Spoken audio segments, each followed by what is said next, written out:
Next up for her character skill, Summon Spirit, you will play your lyre to summon fallen family to rally in battle. Choose to summon Helen, the agile page, Frederick, the burly cook, or Sebastian, the doting butler.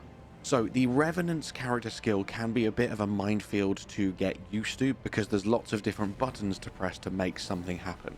So let me start there. Firstly, if you're playing on a PlayStation controller, as you do with all character skills, you will hold triangle and press L2, or that's obviously Y and LT on an Xbox controller. That will bring up your Spirit Summon menu. Now you will press the corresponding trigger or bumper button to summon either Helen, Frederick, or Sebastian. And as you can see, they are summoned with R1, L1, and R2, or you will use L2 to put them back away again. And I'll talk about why you might want to do that in just a second. Now, please do note, deciding which spirit to summon only has a real impact when fighting more minor foes. Against big bosses, all three of them serve the purpose of doing a little bit of damage and serving as a temporary distraction. It's not like if you summon Helen against this boss, she's going to be significantly more powerful than Frederick. Against major bosses and Night Lords, none of them are particularly great,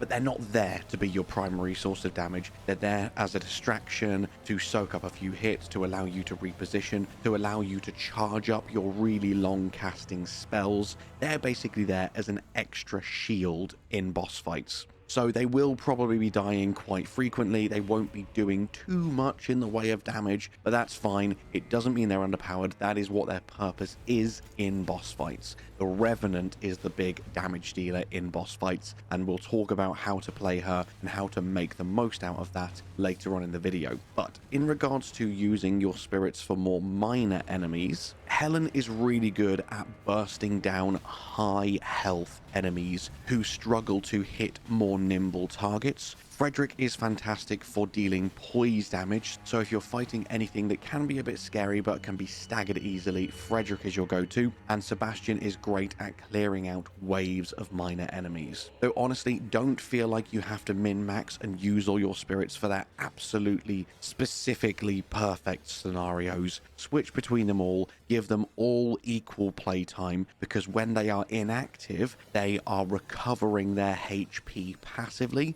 and this way you can cycle out between them much more frequently. So don't worry about always using them in the absolute most perfect situation. Just chuck out whichever summon you think is the best at the time, let the others recover their HP, and it's all about just cycling them out every so often so that they're all recovering health, they're all doing damage, they're all helping you out, they are all equally as good as each other.